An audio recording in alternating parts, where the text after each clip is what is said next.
Welcome to Life Stories, where we share powerful tales of resilience, courage, and the pursuit of justice. In today's story, we delve into the life of a young boy who stumbles upon a dangerous secret, a mother's unwavering determination, and a corrupt officer's fall from grace. It's a gripping journey of love, loss, and redemption that reminds us all of the power of truth. Stay with us as we uncover how an ordinary family's fight for justice brought a dangerous criminal to light. Don't forget to subscribe to Life Stories to begin today's story. The evening air carried a faint chill, and the fading light painted the streets of Albany in soft amber hues. 14-year-old Jake Mitchell pulled his hoodie tighter as he walked the familiar path home, his sneakers crunching against the scattered autumn leaves.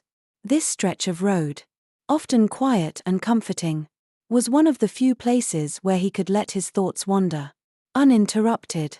Tonight, as the sun dipped below the horizon, his mind was heavy with thoughts of his father, Officer David Mitchell.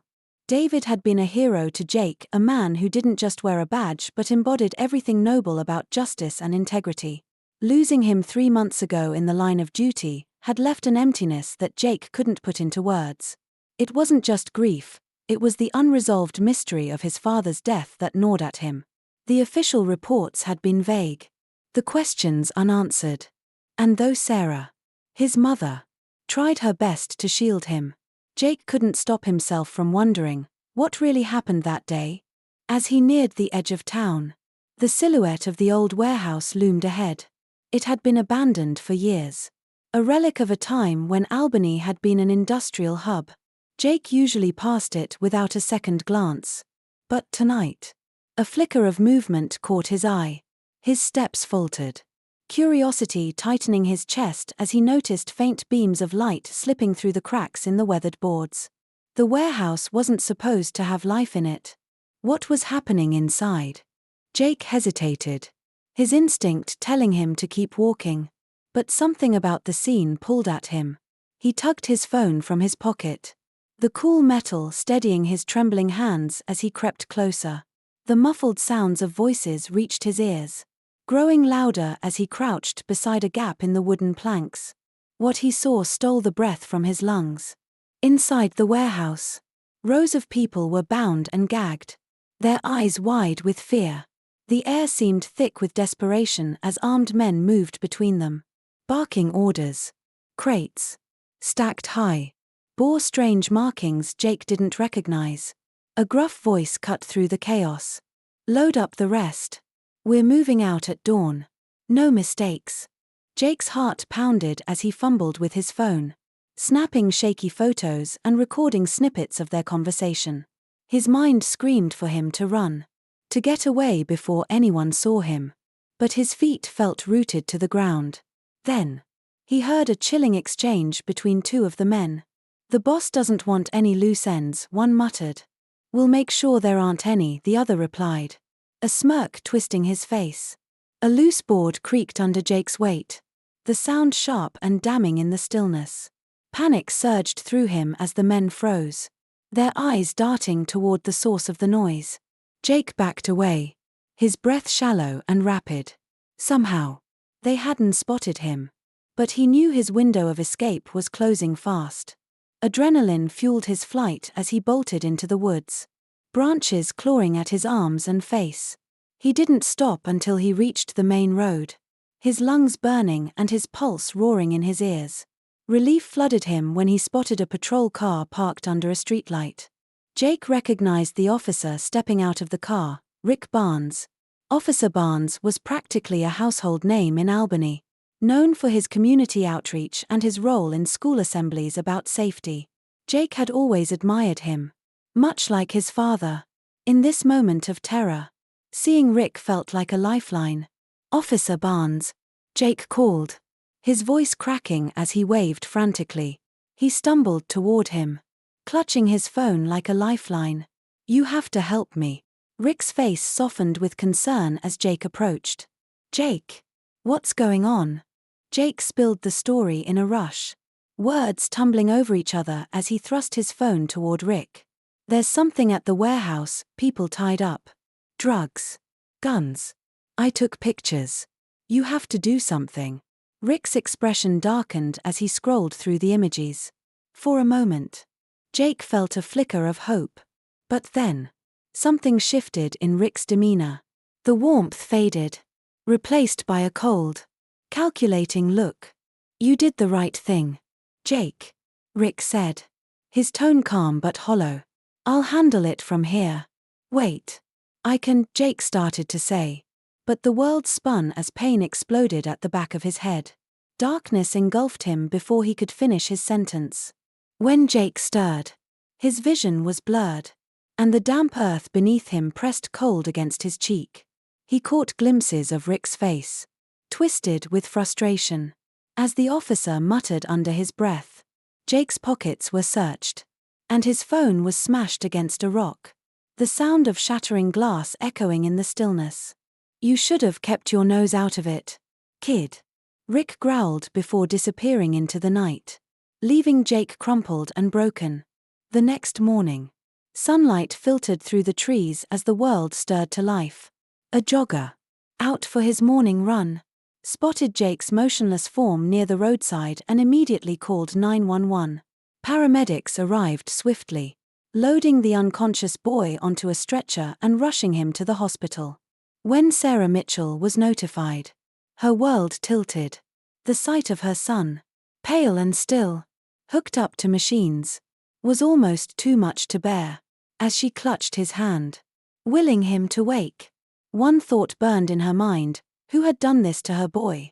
The sterile hospital room was quiet, save for the rhythmic beeping of machines that monitored Jake's fragile state. Sarah Mitchell sat at her son's bedside, her hand gripping his limp one as though her sheer willpower could draw him back to consciousness. Her chest felt heavy with a mixture of fear and fury, emotions she hadn't been able to shake since she'd received the call earlier that morning. Jake's face was pale, his brow marred with bruises. The sight of him lying there, helpless, tore at her in a way that words couldn't describe. She had already lost David, she couldn't lose Jake too. Her mind churned with questions. What had happened to her son? Why had he been found near an abandoned road, battered and unconscious? And, most hauntingly, who had done this to him? Officer Rick Barnes, one of Albany's most respected police officers, had been among the first responders at the scene. When he had arrived at the hospital to brief Sarah on the investigation, his demeanor was as composed as ever. It looks like a mugging gone wrong, Rick said solemnly, his hands clasped in front of him. We'll investigate every lead. Mrs. Mitchell, you have my word. But Sarah wasn't convinced. Rick's words sounded rehearsed, his concern too polished. Something about him felt off. Maybe it was her grief clouding her judgment. Or maybe it was a mother's intuition. But Sarah couldn't shake the feeling that Rick knew more than he was letting on. Still, she forced herself to nod, knowing that she couldn't afford to alienate him, not yet. As the day wore on, the news of Jake's attack spread quickly through their tight-knit community. Friends, neighbors, and even strangers showed up at the hospital, dropping off casseroles, cards, and flowers. Their gestures of kindness were appreciated. But to Sarah, they felt hollow. None of it could answer the burning questions in her heart. None of it could give her back the sense of safety she had once taken for granted.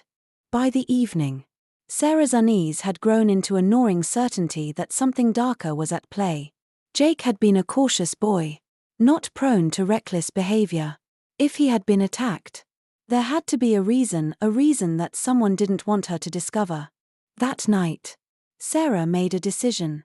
She wasn't going to sit idly by and wait for answers.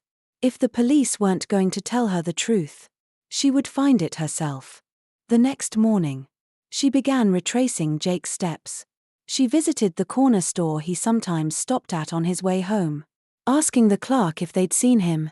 The man nodded, recalling that Jake had come in to buy a soda the evening before his attack. But he didn't say much, the clerk added. Just paid and left. From there, Sarah spoke to a jogger who had been in the area where Jake was found. The man mentioned seeing a patrol car parked under a streetlight but couldn't provide any details. Sarah's frustration grew with every dead end. When she asked about the old warehouse on the outskirts of town, people grew visibly uncomfortable. One elderly man even whispered, "You don't want to go poking around there, Mrs. Mitchell. It's bad news." "Why?" she pressed. But the man just shook his head and walked away.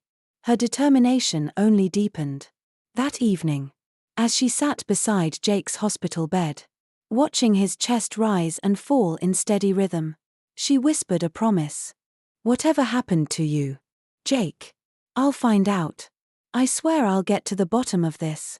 As she spoke, her fingers brushed a strand of hair from his forehead, and for the briefest moment, she thought she saw his fingers twitch. It was the faintest of movements, but it was enough to give her hope. Meanwhile, Officer Rick Barnes wasn't idle. He worked behind the scenes, meticulously covering his tracks. The night after Jake's attack, he and his men emptied the warehouse, scrubbing it of every trace of their operation. The captives were relocated, the drugs transported, and by morning, the place was spotless. Even the faintest scent of bleach lingered in the air, a cruel mockery of the horrors that had unfolded there. But Rick knew one thing for certain: Sarah Mitchell was not a woman to be underestimated. Her determination was a threat to everything he had worked to protect. As he monitored her movements from afar, Rick's jaw tightened with resolve. If she got too close to the truth, he would have to deal with her just as he had dealt with Jake. Sarah had no way of knowing just how dangerous the path she was walking was. But her love for her son burned brighter than her fear, and she would stop at nothing to uncover the truth. Little did she know, her relentless pursuit was setting in motion events that would shake their community to its core. As Sarah Mitchell dug deeper into the mystery of her son's attack, her frustration turned into desperation. The police, led by Officer Rick Barnes, dismissed her concerns with vague reassurances and patronizing smiles. But Sarah couldn't ignore the nagging feeling that something was being covered up. The way people avoided her questions, the sudden silence when she mentioned the warehouse, it all felt like pieces of a puzzle she couldn't yet see. That night, after another fruitless day of inquiries, Sarah sat by Jake's bedside, her mind racing. His face, pale and bruised, was a constant reminder of her failure to protect him. She gripped his hand tightly, her voice trembling as she whispered, "I'm so sorry, Jake. I should have been there. But I promise you, I'm not giving up. I'll find the truth." Her thoughts drifted to her late husband, David. If he were here, he would have known what to do. David had been a fighter, a man who believed in doing what was right, no matter the cost. His absence left a void not just in her life but in her ability to navigate a situation like this. Then she remembered someone David had trusted deeply, Mayor Robert Langston. Robert had been a close friend of David's, speaking highly of him during his funeral. If anyone could help her, it would be him. With a trembling hand, she dialed his number. It was late, but she didn't care. When he picked up, she barely managed to keep her voice steady. "Robert, it's Sarah. I need your help. Someone hurt Jake, and I think they're trying to cover it up. The police aren't taking it seriously, and I don't know what to do." There was a long pause on the other end before Robert responded, his voice calm but firm. "Sarah, slow down. Tell me everything." She recounted the events leading up to Jake's attack, the warehouse, the patrol car, the unsettling behavior of Rick Barnes. Robert listened intently, and when she finished, he said, "This sounds bigger than we thought. I'll call the FBI.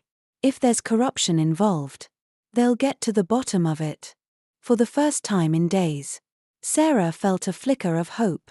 The following morning, Special Agent Dana Pierce arrived in Albany, a seasoned investigator with a reputation for uncovering corruption. Pierce exuded a quiet confidence that immediately put Sarah at ease. Her sharp eyes took in every detail as she shook Sarah's hand. "Mrs. Mitchell, I'm here to help." From this point on, my team and I will handle the investigation. I need you to trust us. Sarah nodded, though the weight of the situation pressed heavily on her chest. Just promise me you'll keep Jake safe. You have my word, Pierce said, her tone resolute. Pierce wasted no time taking control. She stationed agents outside Jake's hospital room and began piecing together the fragments of Sarah's discoveries. When Sarah described the warehouse and the suspicious behavior of Officer Barnes, Pierce's expression hardened. That's not just negligence, Pierce said, her voice laced with determination. That's deliberate. We'll look into him. As Pierce's team dug deeper, they uncovered a web of evidence linking Rick Barnes to a larger trafficking operation. Phone records revealed calls to known traffickers, and surveillance footage placed him at the warehouse multiple times. Bank accounts tied to Rick showed deposits far beyond his salary, clear signs of corruption. But it was what Pierce found in David Mitchell's old case files that painted the darkest picture yet. Among the documents was a personal notebook David had kept, filled with notes and observations about an unnamed operation. One entry stood out. Rick knows. He's nervous. I think I'm getting too close. Sarah's heart sank as Pierce shared the discovery. Her husband had been investigating Rick before his death. It wasn't just a random act of violence that had taken David from her, it had been murder. That bastard, Sarah whispered, her voice shaking with rage. He killed David. And now he's trying to cover his tracks. Pierce placed a reassuring hand on Sarah's shoulder. We'll bring him to justice. I promise. But we need to be careful. If Rick feels cornered, he could lash out. Sarah nodded, her resolve hardening. She looked at Jake, still unconscious but alive, and thought of David. She wasn't just fighting for her son now, she was fighting for her husband's memory, for the truth he had died trying to expose. Meanwhile, Rick Barnes was growing desperate. He had spent years building his operation, securing alliances, and ensuring his position of power. But with the FBI involved, he knew his time was running out. He needed to act quickly, to tie up loose ends before everything unraveled. As the investigation intensified, so did the danger. Sarah could feel it in the air, a storm was brewing, and it was only a matter of time before it broke. But she refused to back down. For Jake, for David, and for the people who had suffered under Rick's betrayal, she would see this fight through to the end. The FBI's investigation into Rick Barnes unraveled a web of corruption that ran deeper than anyone had anticipated. Special Agent Dana Pierce worked tirelessly, her team meticulously piecing together evidence from phone records, financial transactions, and witness accounts. It was no longer just about Jake Mitchell's attack, it was about dismantling a syndicate that had been operating in the shadows for years. And at the center of it all was Rick Barnes. For Sarah Mitchell, each day felt like a lifetime. She split her time between Jake's hospital bedside and briefings with Agent Pierce. Jake's condition had stabilized, but he remained unconscious, and the weight of his stillness bore heavily on her. Every time she looked at him, her heart ached with guilt and anger. She would brush his hair back, whispering, "Stay strong. Jake, I need you to wake up." Pierce, meanwhile, had zeroed in on the syndicate's new hub, a larger warehouse on the outskirts of Syracuse. Surveillance showed Rick making multiple trips there, and intercepted communications confirmed it was the epicenter of their operation. Plans for a raid were drawn up quickly, the window of opportunity was small, and Pierce knew that if they delayed, the syndicate would vanish into thin air. "We can't afford mistakes," Pierce said during the final briefing. Her voice was calm but firm, her steel-gray eyes scanning the room. "This isn't just about taking down Rick Barnes. There are captives in that warehouse, people whose lives depend on us getting this right. Stay focused. Stay sharp. And remember, we're bringing them home." As the FBI tactical team prepared for the operation, Sarah stayed with Jake, unable to do anything but wait. The thought of Rick escaping justice terrified her. But so did the risk to the agents storming the warehouse. She clutched Jake's hand, silently willing the raid to succeed. In the pre-dawn darkness, unmarked vans rolled toward the warehouse. The air was thick with tension as agents moved into position, their boots silent on the gravel. The hulking silhouette of the warehouse loomed ahead, its windows dark and its walls hiding untold horrors. Pierce stood at the forefront, her earpiece crackling with updates. Perimeter secure. Came a voice through the line. Pierce gave the signal. Move in. The sound of doors being rammed open shattered the silence, followed by shouts of FBI. Everyone on the ground. Chaos erupted inside as criminals scrambled to escape. Some reached for weapons, while others bolted for cover. The agents moved with precision, clearing the building section by section. In one corner, Pierce found rows of captives, their hands bound and their faces pale with fear. She knelt beside a young girl, no older than 10, whose eyes brimmed with tears. "You're safe now," Pierce said gently, cutting the restraints. "We're here to help." The girl clung to her, sobbing. "They said they'd make us disappear," she whispered. Pierce's jaw tightened, her resolve hardening. "Not anymore." Agents discovered crates of drugs, illegal firearms, and stacks of cash, along with ledgers detailing transactions and shipments. The evidence was damning, a clear map of the syndicate's operations. But as the team secured the area, a chilling report came over the radio. "We've got movement." Officer Barnes spotted heading south. Pierce's heart sank. "Seal the exits," she barked. But it was too late. Rick, knowing the layout of the warehouse better than anyone, had slipped through a side exit during the chaos. Outside, tire tracks in the dirt told the story. He had escaped in a vehicle parked nearby. Back at the FBI field office, the mood was a mix of triumph and frustration.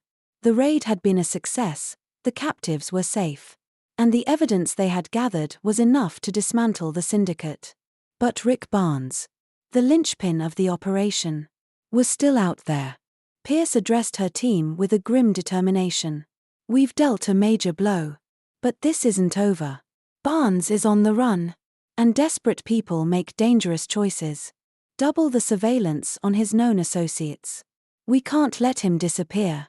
Meanwhile, Rick drove furiously down a back road, his knuckles white against the steering wheel. Beside him sat a young girl, one of the captives he had managed to grab during his escape. Her hands were bound, and her face was streaked with tears. "You stay quiet," Rick growled, glancing at her briefly. "They don't care about you, but they'll do anything to stop me." His plan was reckless, use the girl as leverage to negotiate his escape. He had stashed cash and fake IDs in a remote cabin deep in the Adirondack Mountains. But he knew time was against him. The FBI was relentless, and the walls were closing in. As Rick disappeared into the wilderness, Pierce tightened the net around him. Agents combed through every lead, every scrap of evidence, determined to bring him to justice. And in the quiet stillness of the hospital, Sarah sat beside her son, whispering promises into the void. "We're going to stop him, Jake. I swear it. For you. For your dad. We'll make this right." The Adirondack Mountains were shrouded in an eerie stillness as Rick Barnes reached the secluded cabin. The dilapidated structure, hidden deep in the woods, was a perfect hideout, a place far removed from the prying eyes of law enforcement. Inside, Rick paced the creaking floorboards, the weight of his actions bearing down on him. The young girl he had taken sat trembling on a torn couch, her small hands bound in front of her. Tears streaked her dirty cheeks, but she was silent, too terrified to speak. Rick muttered to himself, his mind racing. "They think they've got me, but they don't. They don't know who they're dealing with." His grip tightened around the gun in his hand, his knuckles turning white. He looked at the girl and growled, "They won't come in here if they know I've got you. You're my insurance, kid." Back at the FBI's temporary field office, Special Agent Dana Pierce worked around the clock. Every piece of intelligence pointed to the cabin in the Adirondacks. Surveillance had picked up Rick's vehicle near the location, and satellite imagery confirmed signs of recent activity. Pierce knew this was their chance to end it. Rick Barnes is cornered, she told her team during the briefing. Desperate men are dangerous. But desperation also leads to mistakes. We have to be smart. Our priority is the safety of the hostage and securing Barnes without any casualties. The team rolled out under the cover of darkness, moving silently through the forest to surround the cabin. The air was thick with tension, each agent hyper-aware of the stakes. Pierce stood at the forefront, her voice calm but commanding as she used a megaphone to address Rick. Rick Barnes. This is the FBI, she called out, her words slicing through the still night. We know you're in there. Let the girl go. And we can talk. Don't make this worse for yourself. Inside. Rick froze. He turned toward the window, peering out at the faint glimmers of movement in the dark. He let out a bitter laugh. You think I'm stupid? Pierce. I know how this ends. You come near me. And the girl doesn't walk out of here. The girl whimpered. And Rick barked at her to stay quiet. His pacing quickened as he began muttering under his breath again. They don't win. I don't lose. Not like this. Pierce's voice remained steady. Hurting her won't help you. Rick. This doesn't have to end in bloodshed. Let her go. And we'll listen to what you have to say. Rick's grip on his gun wavered for a moment. But his desperation kept him anchored in paranoia. You don't call the shots. Pierce. I do. Inside the cabin. The girl's wide, tear-filled eyes watched as Rick's composure began to crack. He was unraveling. And she knew it. Every breath she took felt heavy. But she held on to a fragile hope that someone out there would save her. The distraction was all the FBI needed. As Rick continued shouting threats, tactical agents breached the cabin from the rear, moving with practiced precision. They detonated a flashbang grenade, the deafening sound and bright light throwing Rick into a disoriented panic. He screamed, firing his weapon wildly, but the agents were faster. Within moments, Rick was tackled to the ground, his gun skidding across the floor. The girl cried out as one of the agents gently lifted her, carrying her to safety. Outside, Agent Pierce knelt beside her, wrapping her in a blanket and whispering soothing words. You're safe now, Pierce said, her voice soft but firm. No one's going to hurt you. Rick, handcuffed and furious, was dragged out of the cabin by two agents. His face was contorted with rage, but his bravado was gone. As he was pushed toward an unmarked van, he sneered at Pierce. You think this changes anything? There's always someone else. Pierce met his glare, her expression icy. Not today. Rick. Back at the field office, the rescued girl provided a harrowing account of her captivity, describing how Rick had given orders and spoken of his plans to escape. Her testimony, coupled with the evidence gathered from the raid, sealed the case against him. As Sarah Mitchell sat by Jake's bedside, the news of Rick's capture brought a wave of relief. But her battle wasn't over. She knew the trial would be long and grueling. And she also knew the truth about David's death would be difficult for Jake to hear. Still, she whispered to her unconscious son, her voice filled with quiet determination. They got him. Jake. Justice is coming. Your dad would be proud. The courthouse was packed. The anticipation in the air was palpable as reporters whispered to one another, their pens ready to record every detail of what promised to be a high-profile trial. Rick Barnes, once a respected officer in Albany, now sat at the defendant's table, a shadow of the man the community once revered. His face was stoic, his eyes scanning the room as if searching for an escape. But there was none. For Sarah Mitchell, the trial was both a chance for justice and a painful confrontation with the reality of her husband's death. She sat in the front row of the gallery, her hands folded tightly in her lap, a calm mask concealing the storm of emotions within. Beside her sat Jake, still pale and recovering but strong enough to face the man who had almost ended his life. His small frame seemed almost lost in the oversized suit he wore. But his expression was resolute. Rick's confidence seemed to falter when Jake took the stand. The boy's eyes locked onto his assailant. And for a moment, the courtroom was silent. Then Jake began to speak. "I was walking home when I saw something at the old warehouse," Jake said. His voice steady despite the weight of his words. "There were people inside, tied up. Scared. I took pictures because I thought it would help." He paused, glancing briefly at his mother for reassurance before continuing. "I ran to Officer Barnes because I thought he would help me. Instead, he hit me, took my phone, and left me in a ditch." Gasps rippled through the courtroom. The prosecutor pressed further, asking Jake to recount the details of the warehouse, the men he had seen, and Rick's betrayal. Each word painted a vivid picture of the trafficking operation, leaving no doubt about the horrors that had unfolded. Rick's lawyer attempted to discredit Jake's testimony, but the evidence was overwhelming. The FBI had gathered an arsenal of proof: phone records linking Rick to known traffickers, financial transactions showing unexplained deposits, and surveillance footage of him at the warehouse. Survivor testimonies added weight to the case, none more powerful than the young girl Rick had taken hostage during his escape. She had looked directly at the jury and said, "He was the one giving orders. He told them to hurt us if we didn't listen." When Special Agent Dana Pierce took the stand, she outlined the investigation that had dismantled the syndicate. Her voice was calm but firm as she described how Rick's betrayal of his badge had allowed the operation to flourish. "This operation couldn't have thrived without someone on the inside," she explained. "Rick Barnes wasn't just complicit, he was integral to its success."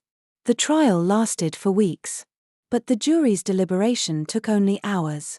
When they returned, the courtroom fell silent as the judge read the verdict. On the charges of conspiracy, corruption, human trafficking, and the murder of Officer David Mitchell, we find the defendant, Rick Barnes, guilty on all counts. Relief washed over Sarah as she gripped Jake's hand tightly. Tears streamed down her face, a mixture of sorrow and triumph. Justice had been served, but the cost had been immeasurable. She glanced at Jake, who sat silently, his expression unreadable. She could see the weight of everything he had endured, but she also saw the strength he had gained. Rick's sentencing followed swiftly. The judge's voice was stern as she addressed him. "You exploited your position of trust to harm those you were sworn to protect. Your actions have caused irreparable damage. This court sentences you to life in prison without the possibility of parole." As Rick was led away, his eyes briefly met Sarah's. There was no remorse in his gaze, only a simmering anger. But Sarah didn't look away. She met his glare with quiet defiance, her grip on Jake's hand firm and unyielding. Outside the courthouse, a crowd had gathered. Reporters called out questions, but Sarah raised her hand to silence them. "We're not here for attention," she said, her voice steady despite the lump in her throat. "We're here because justice matters. My husband gave his life for what was right, and my son risked everything to continue that fight. Today, we honor their courage." The crowd erupted into applause as Sarah and Jake walked away. Agent Pierce caught up with them, a rare smile softening her usually serious demeanor. "You were amazing in there, Jake," she said, placing a hand on his shoulder. "Your testimony made all the difference." Jake shrugged modestly. "I just told the truth." Pierce nodded. "Sometimes, that's the bravest thing you can do." That evening, as they sat in the quiet of their living room, Sarah turned to Jake. "Your dad would have been proud of you," she said softly.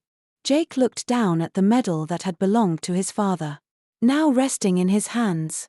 "I just wish he were here." Sarah wrapped an arm around him, her voice filled with both sorrow and hope.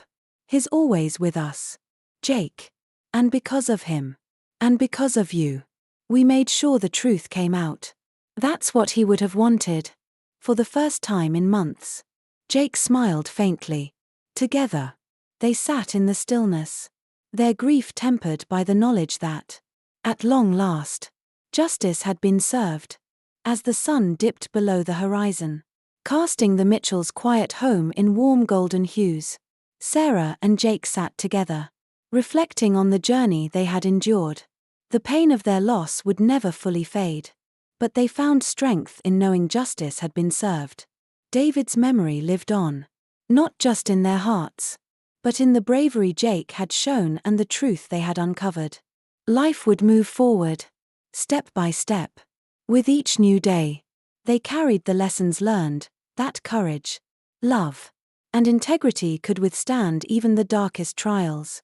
If you've been moved by this story of resilience and the fight for justice, please like this video and subscribe to Life Stories for more tales that inspire and remind us of the strength within. Thank you for watching, and we'll see you in the next story.